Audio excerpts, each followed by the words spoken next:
Good morning, and welcome to the Greenville Unitarian Universalist Fellowship.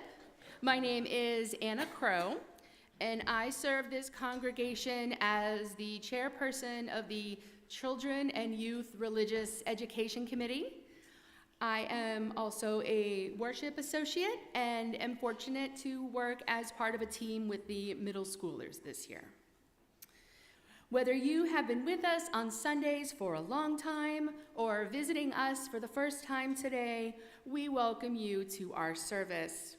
This congregation is diverse in beliefs, with participation open to all who agree to embrace our covenant, mission, and values, regardless of your partisanship or lack thereof. We are a welcoming congregation to people of all sexual orientations, gender identities, races, ethnicities, and abilities. We unconditionally welcome you as your full, authentic self to our community of care, spiritual growth, and personal growth. Our congregational mission is to strengthen our connections to one another and to the planet by enlivening minds and spirits, building community through liberating love, and advocating fiercely for justice. It is a custom in this congregation to acknowledge visitors and newcomers. If it's your first time here, would you mind raising your hand so that we can acknowledge you?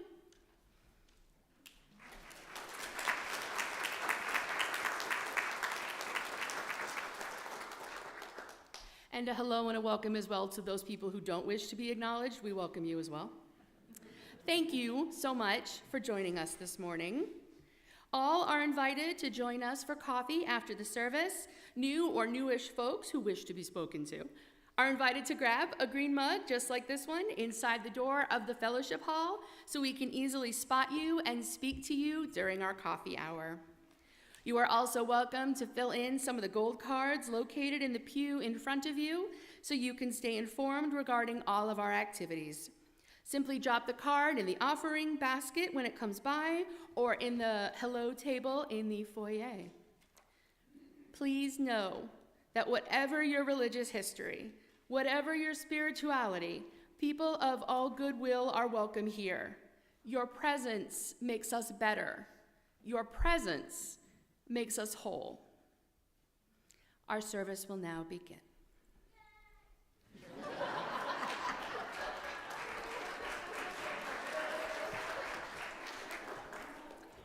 Good morning. I'm Priscilla Phillips, and I'm your worship associate today.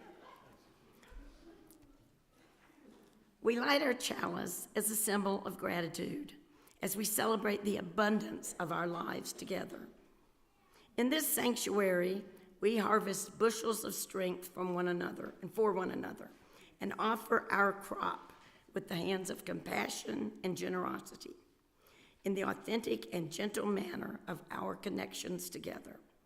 We cultivate a simple sweetness to brighten our spirits.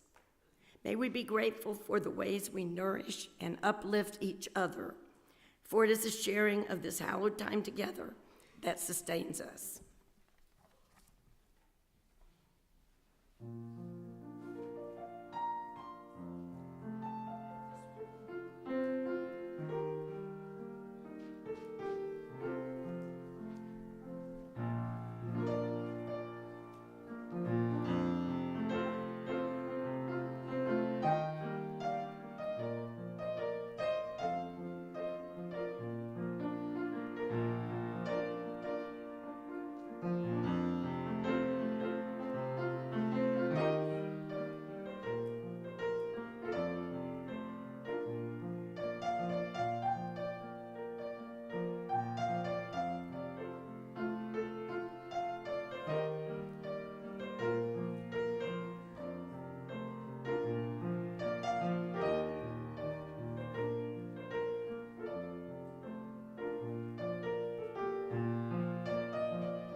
Good morning, Goof.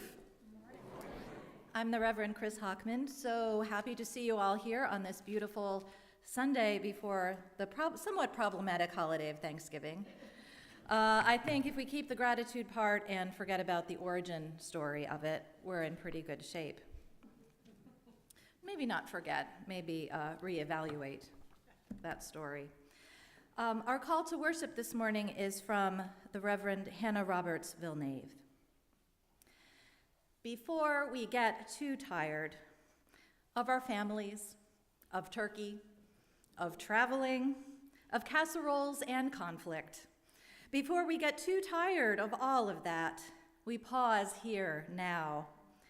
We pause to be together.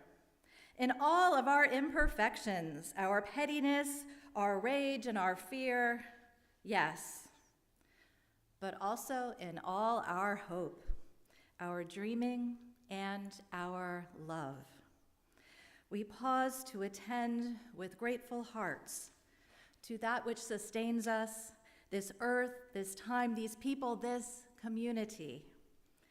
In pausing here, now, we are called to do as this gratitude commands, to honor those who have gone before, not with silent memory alone, but by carrying their work forward into something new.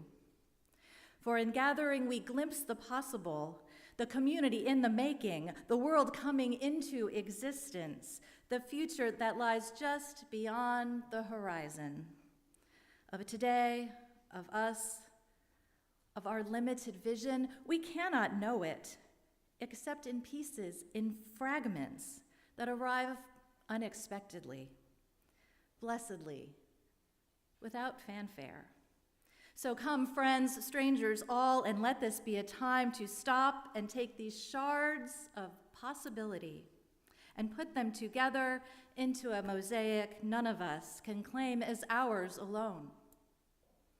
Come, let us worship together. Please rise in body or spirit and let us sing.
Good morning.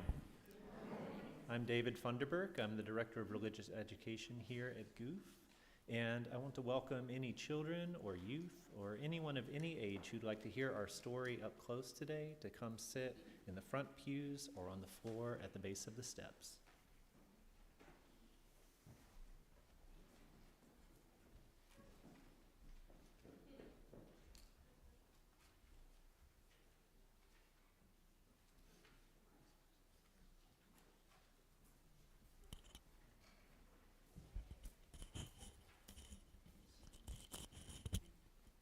Welcome.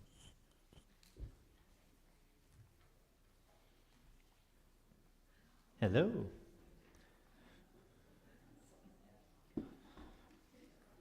Our story today is about a philosopher from the 1800s named Henry David Thoreau.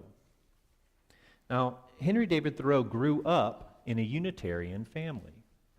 When he was older, he was too independent to be a member of any religion, but a lot of his thinking has been very influential to Unitarians and Unitarian Universalists. So, all month we've been talking about gratitude and the importance of being grateful for the simple things in life. And Henry David Thoreau, in 1845, engaged in an experiment where he decided to go live alone in a small cabin in the woods, so that not only would he have more time to be grateful for all the simple things in life, but he simplified his life so that he didn't have anything but the simple things. So our book today imagines if you spent a day with Thoreau at Walden Pond. It's by Robert Burleigh, with paintings by Wendell Miner.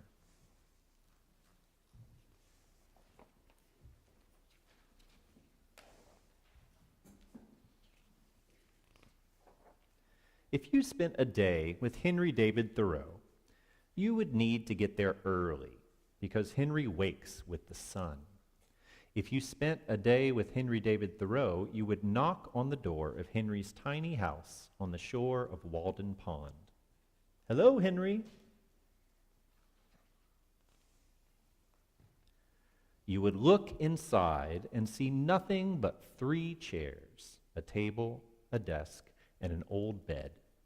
Yet Henry has just what he needs. If you spent a day with Henry David Thoreau, you would sit on the soft pine needles behind the house and drink cold, fresh Walden water. Living a simple life is the best way to be happy, says Henry.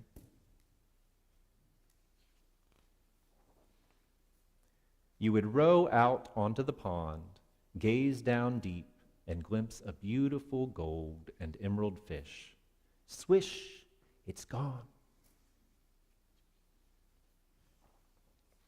You would help Henry weed his bean patch. I like to make the earth say beans instead of grass, Henry says with a grin. If you spent a day with Henry David Thoreau, you would head down paths that wind back and forth through leafy woods, but Henry knows the way. You would sometimes stop and listen. Shh, Henry says, holding a finger to his lips. That's a robin calling to his friends, and that gentle song is the coo of a mourning dove, and there's the screech of an angry jay. If you spent a day with Henry David Thoreau, you would wade in sandy pond and let the cool water lap against your feet and feel the sun on the back of your neck.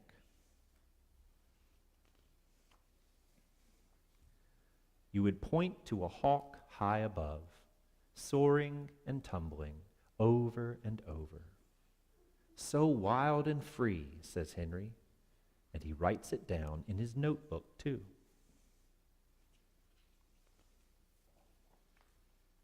If you spent a day with Henry David Thoreau, you would hike past Fair Haven Hill, where the huckleberries grow, pick the ripest ones, and nibble them as you roamed. Yum. You would spy from your hiding place a mother partridge shooing her chicks under dry leaves. See them? Look at their tiny brown eyes staring out. If you spent a day with Henry David Thoreau, you would climb a farmer's fence, shortcut across a pasture, and call out to the cows. You would rest on the grass, lean back, hear the leaves murmur, and feel the soft breeze against your face.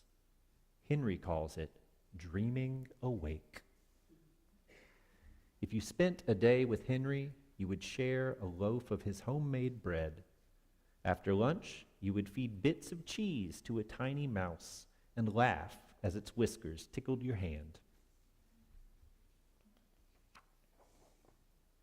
You would follow a fox across the meadow, running far behind it, losing the track but finding it again and again.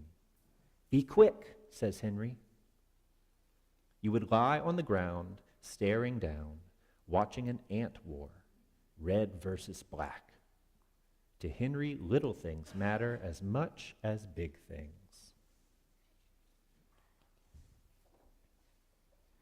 If you spent a day with Henry David Thoreau, you would relax together watching. Late afternoon clouds seem to float on Walden Pond. Ah, says Henry, smiling. From here, the pond is like a wide open eye staring up at the sky. If you spent a day with Henry David Thoreau, when you left, you would glance back in the gathering dusk and wave. You would see Henry writing in his journal by the light of his kerosene lamp. He would look up and call, "Remember, have an adventure every day." "Goodbye, Henry, and thanks," you would call back with a happy smile if you spent a day with Henry David Thoreau. Thank you for listening. Now, if you follow me, we can head to your classes.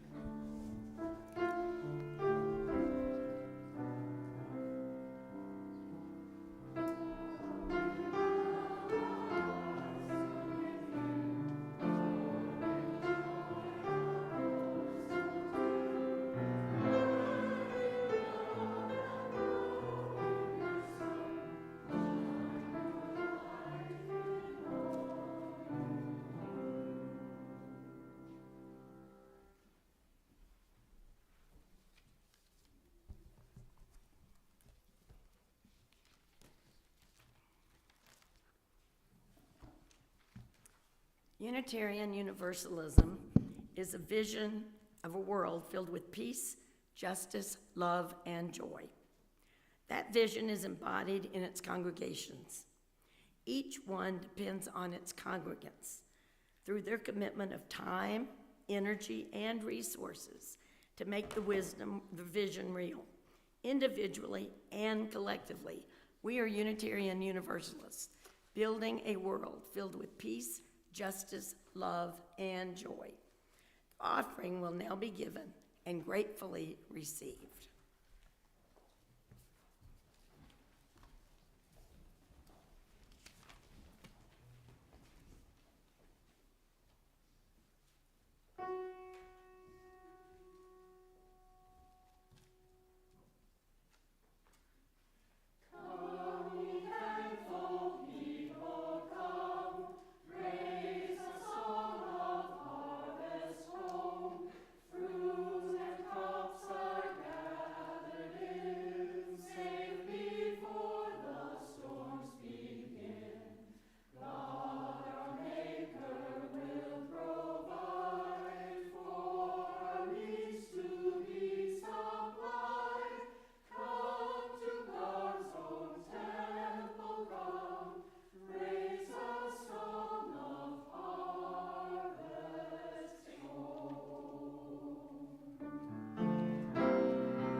is our custom in this fellowship to share the joys and the sorrows that shape our lives, honoring each one with the lighting of a candle.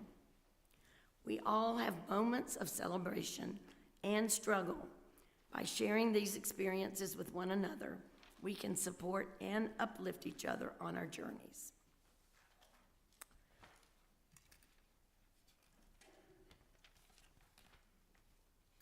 I have a candle submitted by Betsy Smith at the request of Candy Kern.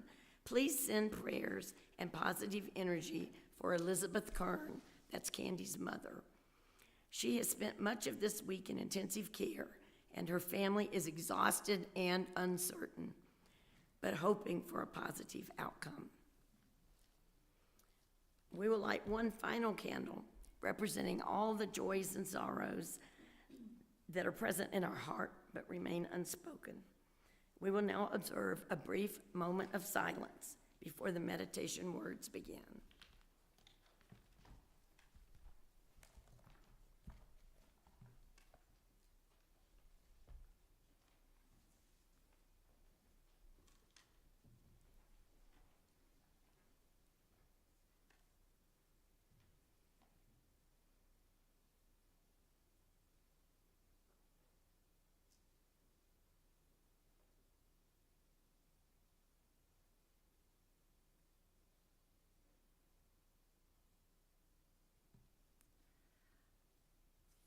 Our meditation words today are a poem from our own Betsy Smith.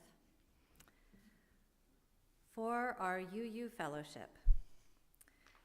Thanks be for this place to hunt our own truths and live them. Thanks be for the warmth of friends and the joy of lives touching lives.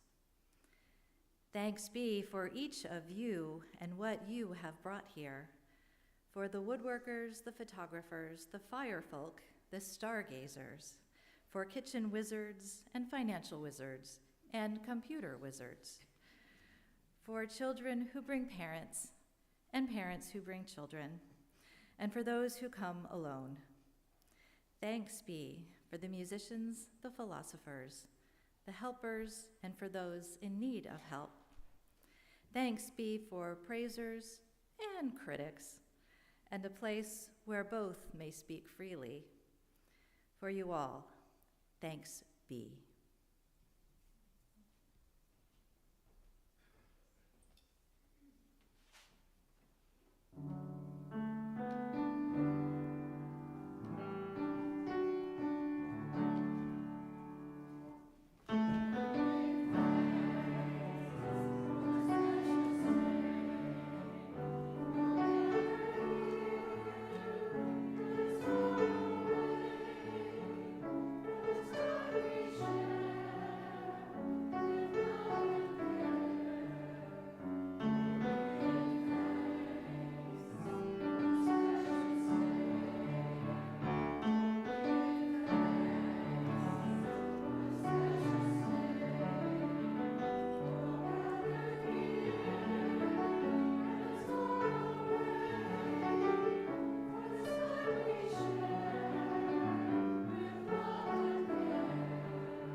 Today, I invite you to join me in an exploration of gratitude through a particularly Unitarian Universalist lens, both historical and contemporary. So, gratitude in our Unitarian Universalist tradition is not really only a sentiment, but it's a way of seeing, a way of being, and a way of acting in our world. It's a practice that connects us with our highest values and with one another. It acknowledges our interdependence with others and with nature. To be grateful is to be curious, open, and alive to wonder. It is to participate in the sacredness of existence with all its joys and its sorrows. To understand how gratitude is rooted in our tradition or traditions, we can look to the 19th century transcendentalists, like Henry David Thoreau, who David spoke about. Most of the transcendentalists were Unitarian, although they were disaffected Unitarians. They were often fed up with Unitarianism's passionless and bland practice of liberal Christianity, and they advocated a more mystical, personal, and transcendent spirituality. On gratitude, Henry David Thoreau, in his time at Walden Pond, wrote, "I am grateful for what I am and have. My thanksgiving is perpetual." My thanksgiving is perpetual. If you remember nothing else today, hang on to that one. It's a pretty good one. You know, for Thoreau, it's no surprise his sense of gratitude was derived from ordinary, everyday experiences, because that's pretty much what he was about. He found wonder in the simple things: a wildflower, the ripple of water, the change of seasons. He could spend the good part of an afternoon watching an anthill with greatest fascination. Something, I believe, for which we can think, wow, that's kind of amazing, and wow, that's kind of like us. Thoreau's gratitude was rooted in attentiveness, what today, in our popular terminology, we would probably call mindfulness. He believed that to really see the world, to be present to its beauty and complexity, is to be moved to thankfulness, to gratefulness. Now, Ralph Waldo Emerson, Thoreau's mentor and fellow seeker, another strongly disaffected Unitarian minister actually, he echoed Thoreau's insights. In Emerson's essay, Nature, he wrote, "The invariable mark of wisdom is to see the miraculous in the common." Emerson, was truly quotable on gratitude. He wrote, "Cultivate the habit of being grateful for every good thing that comes to you, and to give thanks continuously. And because all things have contributed to your advancement, you should include all things in your gratitude." He also said, "People only see what they are prepared to see. If you look for what is good and what you can be grateful for, you will find it everywhere. Cultivate an attitude of gratitude, of giving and forgiving. Nothing can bring you peace but yourself." He also urged us to scatter joy and to live in a spirit of abundance rather than scarcity, to let gratitude overflow into generosity. Another transcendentalist named Margaret Fuller, she led an amazing and tragic life, an accomplished life. Google her if you're at all curious about her. She was amazing. She wrote of what she called her Thanksgiving Day revelation, which is so seasonal and topical. It was a profound experience she had in 1831 at the age of 21, when her family was decided to move out to the country and take this extremely brilliant young woman away from all of her friends and books and society. She was not happy. While sitting in nature, though, she saw a sudden flash of sunlight and experienced a mystical awakening to this idea that the self is an illusion, and instead she could live in the greater all. This revelation changed her perspective on life and influenced her future work. It infused her with a new sense of philosophical seriousness and a deep desire for self-transcendence. I admit that her Thanksgiving revelation wasn't directly about gratitude, but this story was too good to leave out. And, I imagine that if a person can live into that spiritual space of shedding the self and living in the total consciousness of the greater all, I imagine that space is a space of enormous feelings of gratitude. While the Transcendentalists, they shaped our Unitarian side of our religious family, the Universalist tradition brought its own understanding of gratitude, most notably through the work of Hosea Ballou, who was also of the early 19th century. Ballou asserted the universal love of God, which might not sound like a big deal to you now, but it was something that almost no one was preaching in that time. Instead, it was the angry, condemning hellfire and brimstone God. So for Ballou, who preached the grace of universal salvation, the belief that everyone goes to heaven, everyone goes to heaven. He preached that heaven was not a rare commodity for the few, but a generous and unconditional gift for all. So he described gratitude as the fairest blossom which springs from the soul, and the heart of man knoweth none more fragrant.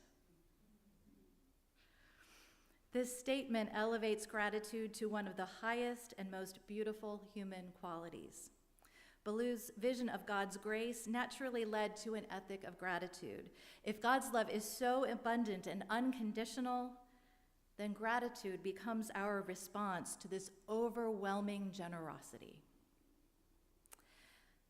As Unitarianism has grown and evolved, Unitarian Universalism that is, so too has our understanding of gratitude.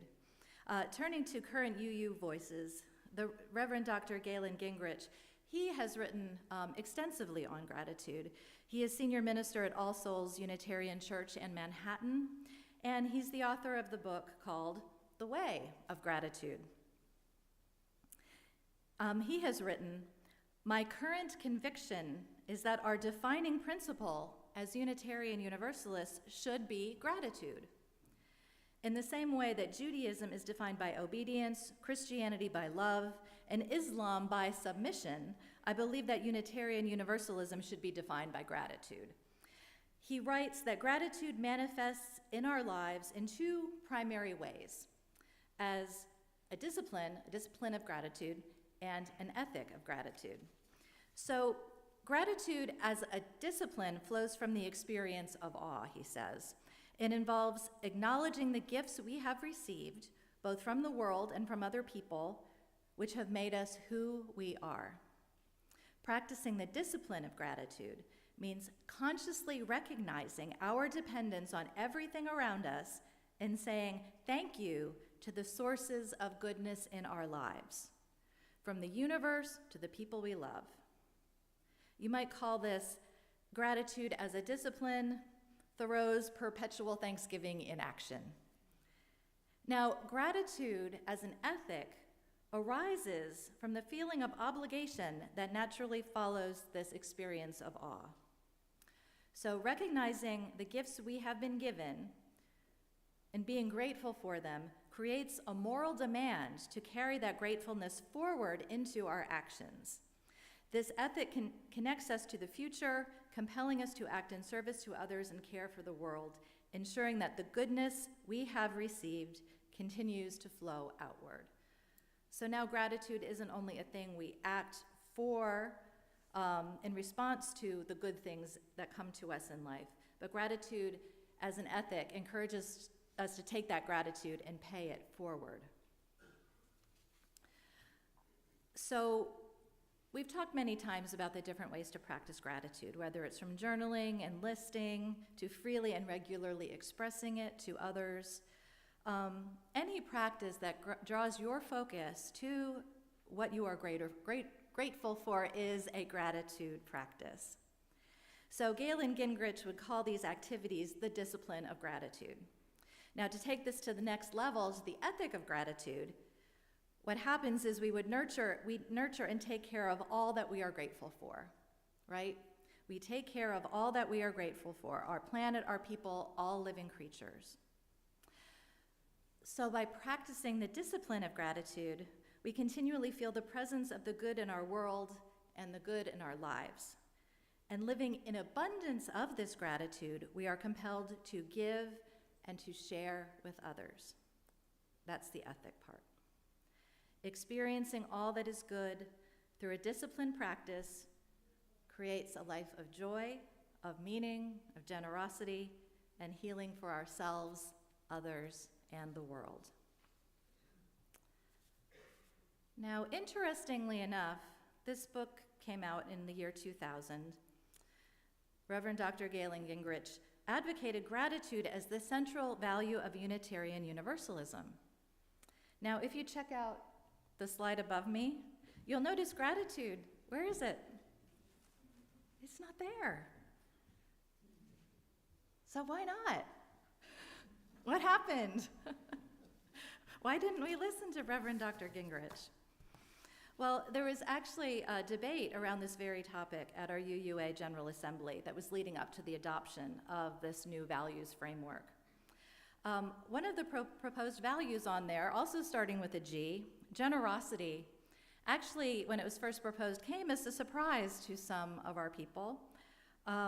It was not a word used in the original 7 principles. You know, it was kind of new. And I think it made generosity, I think it might have made some people uncomfortable, which is also interesting. But anyway, this all led to a group of participants at General Assembly to propose amending the generosity value to gratitude. Gratitude, the folks believed, is such an important spiritual practice that it should be considered a higher value than generosity and should be named as one of Unitarian Universalism's core expressions of our faith and beliefs. So, the vice chair of the commission that put forward the new values, the Reverend Cheryl M. Walker, she spoke to this question. She noted that the commission had talked a great deal about gratitude, but that it came to them that the ultimate goal of gratitude is generosity. In other words, generosity is a higher value than gratitude. Reverend Walker went on to illustrate, saying that if she is merely grateful for what she has and is not in turn generous with her time or her love of her faith, then her gratitude would simply be an exercise in individualism. However, if her gratitude calls her to extend her blessings to the world, that is called generosity. We can tie this back to Galen Gingrich, I think. I think he was kind of saying the same thing. We practice the discipline of gratitude so that it becomes an ethic of gratitude, that it leads to generosity. So I think we ended up in a very similar place for very similar reasons, and there's nothing to be concerned about because we have not banned gratitude. We have accepted gratitude as a part of our generosity and what leads to our generosity. All right, so in summary, gratitude is basically a driver of generosity. So my last example of a UU perspective on gratitude is both humorous and extremely poignant. It's a little story from one of my favorites, Robert Fulghum, best known for his book way back in the 80s, All I Really Need to Know I Learned in Kindergarten, and he is also a stealth Unitarian Universalist minister. This is his little story. He says, "It was the summer of 1959. At a resort inn in the Sierra Nevada of Northern California, I had a job as the night desk clerk in the lodge. The owner-manager was Swiss, with European notions about conditions of employment. He and I did not get along. I was 22, just out of college, and pretty free with my opinions. One week, the employees were served the same thing for lunch every single day: 2 wieners and a mound of sauerkraut and stale rolls. To compound the insult, the cost of the meals was deducted from our paychecks. I was outraged. On Friday night of that awful week, I went into the kitchen and saw a note to the chef to the effect that wieners and sauerkraut were on the employee menu for 2 more days.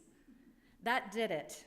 For lack of any better audience, I unloaded on the night auditor, a man named Sigmund Woolman. I declared that I had it up to here, that I was going to get a plate of wieners and sauerkraut and wake up the owner and throw it at him, saying the whole hotel stunk, and I was packing my bags and heading for Montana where they wouldn't feed that stuff to pigs, something like that. I raved in this way for 20 minutes. As I pitched my fit, Sigmund Woolman sat quietly on his stool, watching me with sorrowful eyes. He had a good reason to look sorrowful. He was a German Jew, a survivor of 3 years in Auschwitz. He liked being alone at the night job. It gave him intellectual space, peace and quiet, and even more, he could go into the kitchen and have a snack whenever he wanted, all the wieners and sauerkraut he wished. To him, it was a feast. More than that, there was nobody around to tell him what to do. In Auschwitz, he had dreamed of such a time. The only person he saw at work was me. Our shifts overlapped for an hour. And here I was, a one-man war party at full cry. Sigmund said, "Listen, Fulghum, you know what's wrong with you? It's not the wieners and kraut, and it's not the boss, and it's not the chef, and it's not this job. So what's wrong with me?" I asked.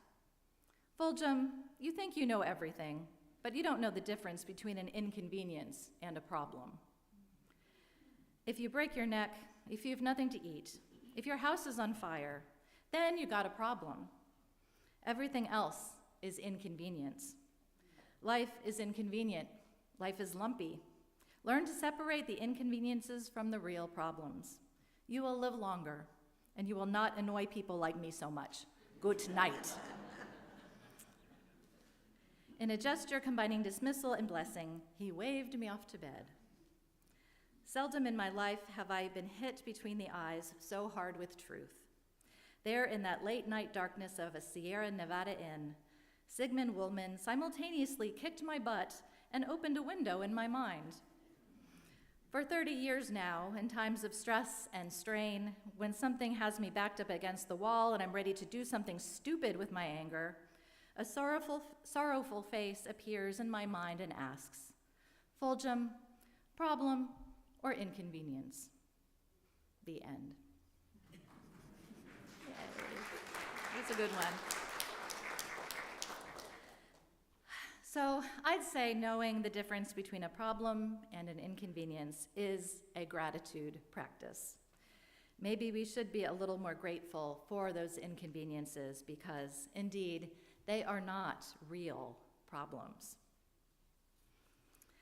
As we come to the end of this reflection, may we, as Unitarian Universalists, know gratitude, not only when it's easy, but also when it's inconvenient. May we let gratitude shape our lives, our communities, and our world. I am grateful for you all. May we all scatter joy, and may we all live in perpetual thanksgiving. May it be so. Please rise and body your spirit and let us sing.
Please join me in the words up on the screen for extinguishing the chalice. We extinguish this flame, but not the light of truth, the warmth of community, or the fire of commitment.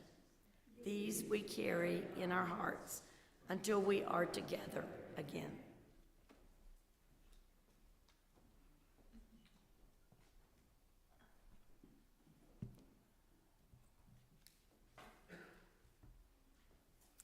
Our brief closing words are from Charles A. Howe.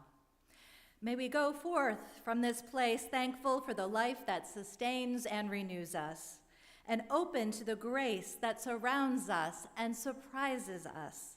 May we go forth from this place with openness and with thanksgiving. Dear ones, go in peace, return in love, and blessed be.